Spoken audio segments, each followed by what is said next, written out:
Hello and welcome back to Matt's Coins and part 2 of this next series of bronze hunt videos. Part 1 basically the brief introduction of what I was trying to achieve and the first part of the actual hunting. Only one coin of note found, which is rather nice, 1925 halfpenny, which I'm keeping aside for now. But on getting this particular bag ready, I noticed these two fell out. So not in great condition, but that's a 1797 George III penny. You can just about make out Britannia there. And if you squint, you might even make out George on there. So just a lump of copper now. But then there's this, 1963. It looks like somebody's had a go. I don't know if they've painted this or plated it or what. But as far as the strike goes, it looks very weak. And definitely one as a oddity rather than anything else, I'd say. Let me know in the comments what you think about it. Well, let's grab some coins and start going through them. 1919, again, no mint mark. We need that 1919 KN, of course, to complete that one particular section of the Whitman album.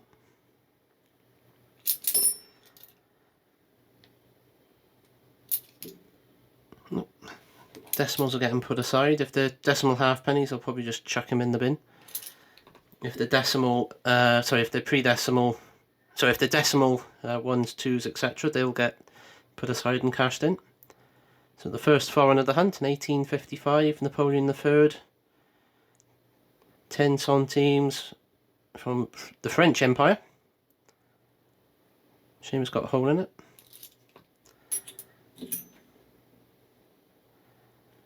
Let's get a zoom a little bit more. So we've got 1939 halfpenny, 66, 1950 farthing. This hunt was described as being mixed with farthings in it, so that's one of the reasons I got this one, was so we can continue doing continue hunting through for my farthing album. If you haven't already seen the videos on that, please go back and have a look. And whilst you're at it, please hit that subscribe button. Maybe you can hit the notification button as well. Videos are getting uploaded on a regular basis at the moment. 1930. 1861 penny. 45. I think this one's going to be quite a good one for the farthing one. Right, what have we got here?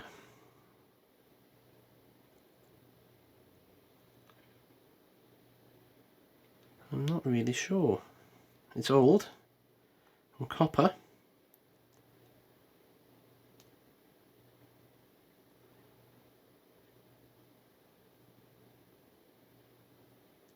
George III, perhaps? Even George IV? I don't know. Let me know in the comments. Let me know what you think.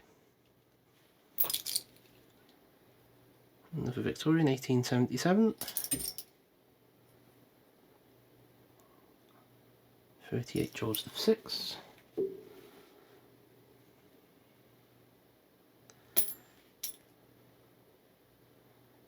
1927. Another little them.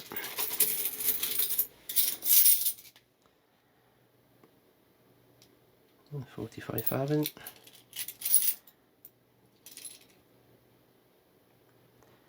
1947 farthing. 1899 halfpenny. Penny, halfpenny. Keep an eye on the date widths on those. There are a couple of different variants on the date widths.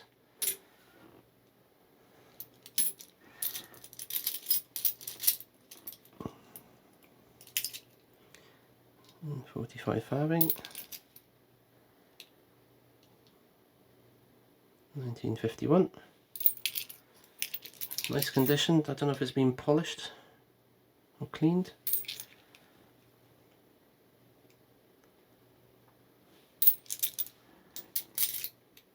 And the rolled it. 1864. Okay, what's this? We have an Isle of Man penny there. Manx cat. If that doesn't go in my album, I know a certain little girl that lives in the same house here that will be fascinated to see that one.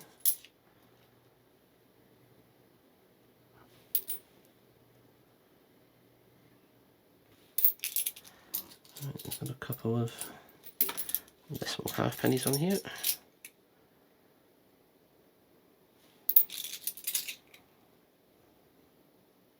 (1916) non-recessed here.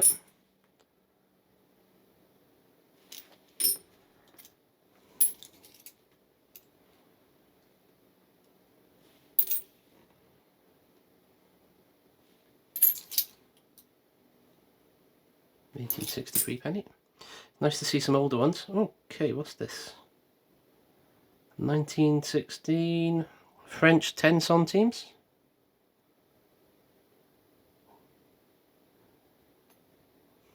It's not a bad looking coin at all, that one.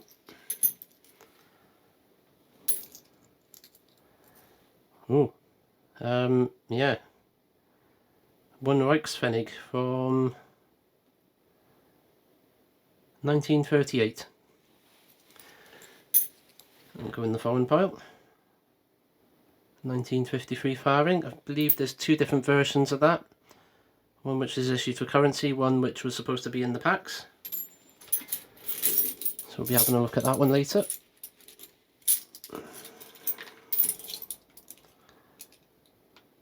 And 42.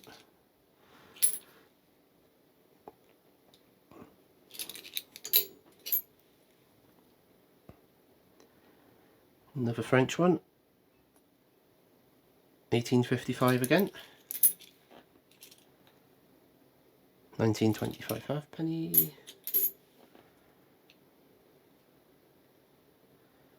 The Victorian, 1870 something, I think. Just going to get that 1925 halfpenny back. Put it up against this one.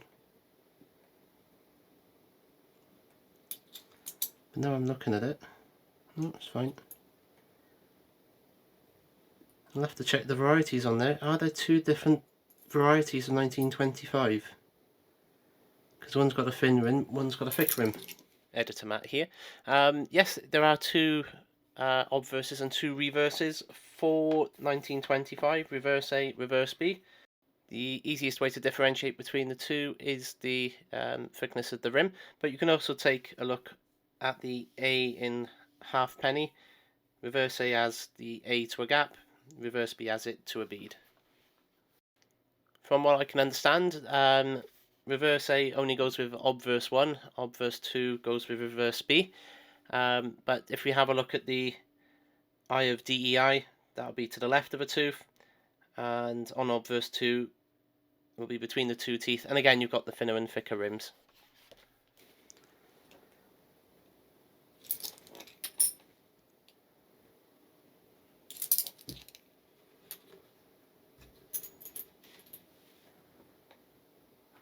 (66) 45 1875 heat and minted farthing. 1920, nope. 42. The farthing, is that 1921? What's this one? A penny. Right, I'm quickly going to grab some decimal halfpennies out of it.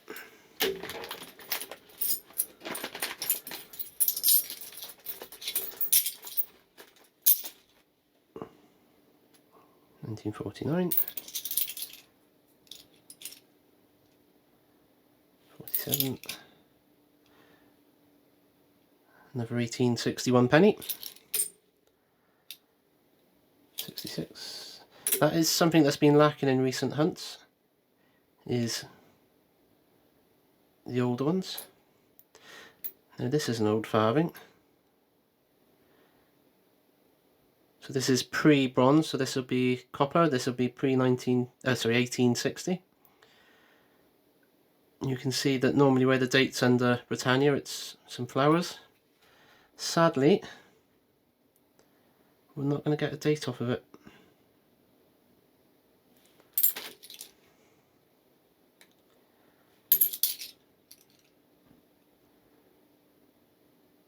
In 21 looks to be the wider gap there. Okay, in 1868, when you're off being one of the key dates in the series. 1953 in decent nick. That one will get put aside. We'll have a look at that one under the scope at the end. See which particular variety it is. I wonder if that could be a prelude to find in the 53 set, which has happened before.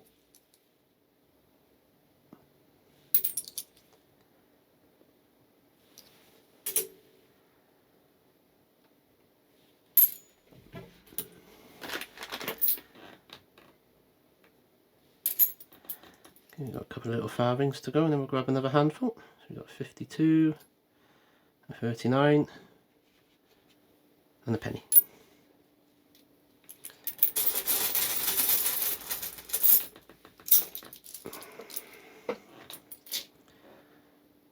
No date. Edward the 7th. We've got 1943. 1901, 67 penny, 1936, not in very good shape that one, 1951, 1938 halfpenny, 1914, 1948, 1932. So we've got another penny there. So 1941.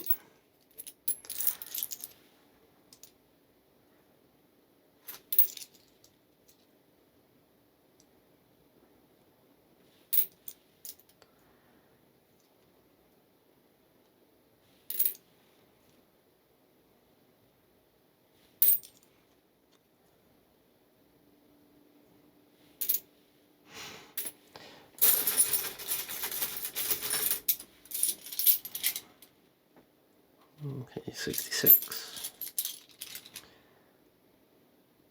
67, we have a Monkey 1918, doesn't appear to have a mint mark on it though.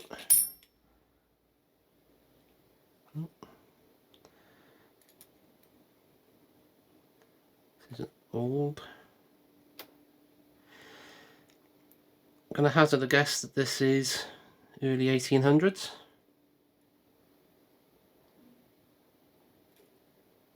But sadly, no date in evidence.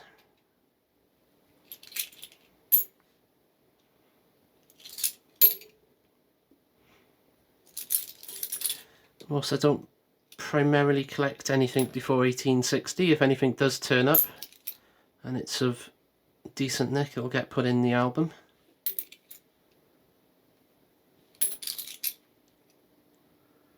No KN.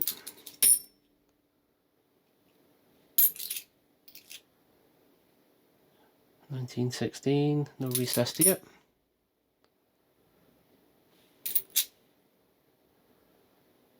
$1935, nice 1901. 1957, rough seat.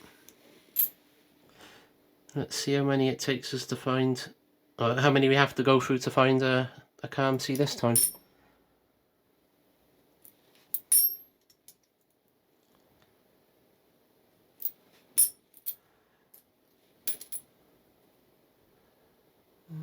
Okay, what we got? 1918. And the 1916. Right. A couple more and then that'll be it for this video.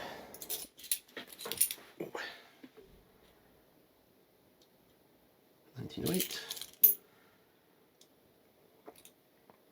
1916, recessed ear, broken tooth. Since I really looked at that a few videos ago, I can see it straight off now. So you can tell that's 1915 there. It's a non-recessed one. 1962. 57. 1940, two different varieties on the 40, all to do with the exerg line, which is the line above the date. You've got double and single, that looked to be the single.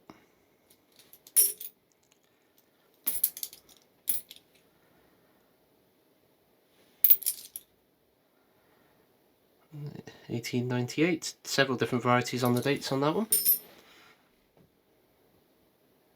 1902, I understand that there's two different tied versions on that one as well. High and low, that's the high one. It's in pretty decent nick though. So last two coins, we've got a 1921 and the 1967 to finish. So on that note, I'd like to say thank you for watching. If you're not already subscribed, hit the subscribe button, hit that notification icon as well, and I shall catch you on the next one. Thank you for watching.